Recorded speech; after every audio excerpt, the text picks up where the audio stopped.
Right now, you're being told to watch the Federal Reserve, to track interest rates, inflation, and AI stocks. But what if the real force shaping your financial future isn't even in America? It's in Japan. For over 30 years, Japan quietly supported the global economy with one simple policy: extremely cheap money. That money didn't stay in Japan. It flowed into the United States, into stocks, into housing, into bonds, and now that flow is reversing. This is the Japan shockwave, and it could change how money works for years. To understand this, we go back to the 1990s. After a major financial crash, Japan's economy slowed down dramatically. To respond, their central bank pushed interest rates close to zero and kept them there for decades. This created a global opportunity. Investors could borrow money in Japan at almost no cost and invest it in countries like the United States for higher returns. This became known as the yen carry trade. The idea was simple: borrow cheap in Japan, convert it into dollars, invest in higher yield assets, and keep the profit. Now imagine this happening not with thousands, but trillions of dollars. That money helped boost stock markets, support government debt, and keep borrowing costs low. It became an invisible engine behind global growth.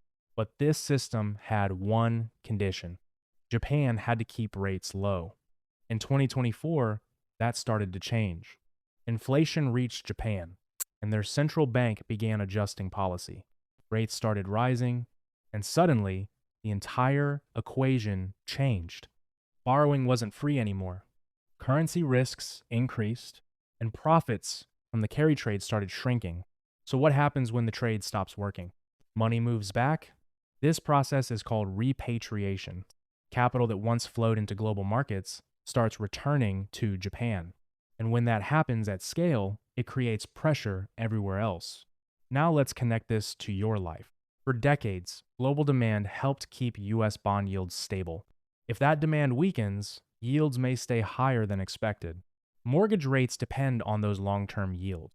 So even if short-term rates fall, mortgage rates may not drop quickly. That means housing stays expensive and affordability improves slowly. Higher rates also affect the stock market. When interest rates are higher, future profits are worth less in today's terms. So even strong companies can face pressure, not because they are failing, but because money is no longer cheap. There's also another issue.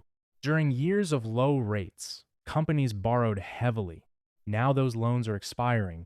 They must refinance at higher rates. That can lead to lower profits, slower growth, and cost cutting. This is how a global shift quietly affects everyday life. Most people believe that if the Federal Reserve cuts rates, everything improves. But there's a key detail many miss. The Fed mainly controls short-term rates. Long-term rates depend on global demand. If large buyers step back, those rates don't fall easily. This creates a different kind of environment. Short-term rates may drop, but long-term borrowing costs can remain high. And that affects everything from mortgages to investments. So what does all of this mean? It doesn't mean immediate collapse.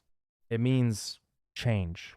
A shift away from the era of easy money towards something more complex, where global flows matter more and old assumptions no longer hold. The biggest financial changes don't happen loudly. They happen quietly until suddenly everything feels different.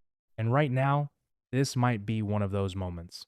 If you want to understand what's really driving the economy, not just the headlines, subscribe, because the next phase of the market won't look like the last one. And the people who understand it early are the ones who stay ahead.